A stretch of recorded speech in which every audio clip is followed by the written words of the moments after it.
Akanksha Mishra, how can we stop overthinking? Correct. How can you stop overthinking? See, point is हमें ये समझना होगा कि हमारा जो बॉडी है या हमारा जो माइंड है, ये हमने अक्वायर किया है बहुत सालों के तपस्या से. अगर हम बात करते हैं ह्यूमन एवोल्यूशन की, तो हम मतलब नियोलिथिक पेलियोलिथिक एजेस से अब जाके ह्यूमन बीइंग बड़े बने हैं. तो माइंड तो कॉन्स्टेंटली जी, डेवलप हो रहा है. माइंड का वो काम है, आप उस तपस्या से, उस पूरी एवोल्यूशन साइकिल से इंसान बने हो. ऑफ कोर्स वो माइंड का काम है ओवर थिंकिंग करने का, रीजनिंग एनालिसिस लगाने का. तो अब आप ये चाहते हो कि माइंड अपना काम छोड़ दे? पहले तो वो क्लियर करो. वो नहीं होगा. ये समझो कि it is not you, your mind is not you, your body is not you. You are much beyond all that. You have acquired these two things. ठीक है. जब ये क्लैरिटी आ जाएगी, तब आपको ये समझना है कि मेरा माइंड ओवर थिंकिंग कर रहा है, ये तो क्लियर है. कुछ मत करिए, 1 घंटा बैठिए और लिख. अब शांतिपूर्वक बैठिए, बस वॉच करिए अपने थॉट्स को. And then after that 1 hour write down what all thoughts your mind is thinking. क्या थॉट्स आए हैं? And then that time after writing it, see if it was worth analyzing. Was it worth investing that 1 hour of your life, or was it not? ठीक है. अपने आप से question answer करिए. कहीं ऐसा तो नहीं है आप 7 टाइप्स ऑफ थिंकिंग एरर्स में चले गए? आपको लग रहा है कि आपने सामने वाले का माइंड पढ़ लिया, और जो आप पढ़ रहे हो, समझ रहे हो, सोच रहे हो, वही सच है, उसके सिवा वो कुछ नहीं है, और फिर उसी को right. लेके आप तोड़ रहे हो, मरोड़ रहे हो, और अपना आपका माइंड गेम खेलता जा रहा है. राइट. वो समझो. कहीं ऐसा तो नहीं है कि आप कैटेस्ट्रोफाइजिंग कर रहे हो, फॉर्च्यून टेलिंग हो रहा है, वर्स्ट टू वर्स्ट सिचुएशन सोच रहे हो आपकी लाइफ में. ठीक है, कि यही होगा या ऐसा हो सकता है, and then you are stuck there. या ओवर जनरलाइज कर दिया, the other person is always incorrect, और I always need to be blame, for self blaming में चले गए. ये सारे पॉइंट्स को समझना होगा. अगर ये सारी सिचुएशंस है, अपने आप से सेकंड क्वेश्चन पूछो. Do I want to sound bossy, और एम आई रीजनेबल? वो माइंड का आंसर माइंड से ही आएगा. ठीक है. तो एक तो ये हम ट्राई कर Right. सकते हैं कॉन्शियसली. उसके बियॉन्ड जब भी लगता है कि हमारा माइंड ओवर थिंकिंग कर रहा है, आप इमोशनल मैनेजमेंट टेक्निक यूज कर सकते हो. उसका you can find that demo on to my page. Instagram पे हैंडल है के साइक सर्विसेज करके, उधर डेमो दे के रखा है मैंने. तो you can just try that out also, तो ओवर थिंकिंग रुकेगा.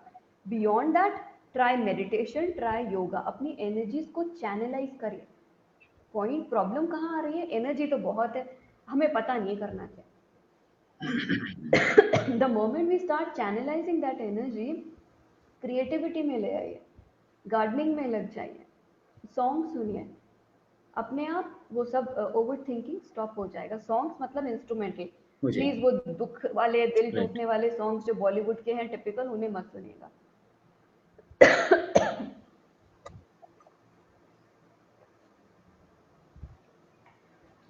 आई guess that is all for Akanksha. Right.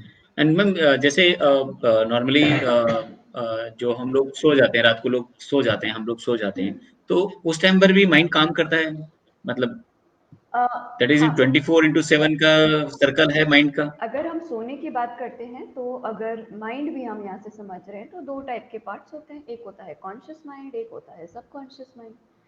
Conscious mind सब. ही आपकी thinking, reasoning, analysis, logics, decision making, implementing those decisions में लगा रहता है, और फिर थिंकिंग से ओवर थिंकिंग की जी. साइकिल में वो लग जाता है, अपना काम करता है. पर जो सबकॉन्शियस माइंड होता है, वो बेचारा नो जजमेंट चैप है. आप उसको जो फीड करोगे, वो उसमें रख लेगा. और वो बहुत बड़ा माइंड होता है, लाइक 88 to 90% होता है आपके पूरे कंप्लीट माइंड का, इतना बड़ा चंक है, और 6000 टाइम मोर जी. पावरफुल है. अब उस बंदे का क्या काम है? सिर्फ आपका सर्वाइवल देखना. ठीक है. अब अगर मैं जगी हुई हूँ और कॉन्शियसली भी मैं कुछ गर्म टच कर लेती हूँ, तो मेरा जो स्ट्रॉन्ग न्यूरल नेटवर्क इतने टाइम की तपस्या से, जो मैं कह रही हूँ एवोल्यूशनरी मेमोरी से बना है, वो मेरे रिफ्लेक्स एक्शंस को बहुत स्ट्रॉन्ग कर देता है. तो मुझे कॉन्शियसली सोचना नहीं पड़ता कि मुझे हाथ पीछे करना है अगर कुछ गर्म मैंने टच कर दिया तो. ठीक है.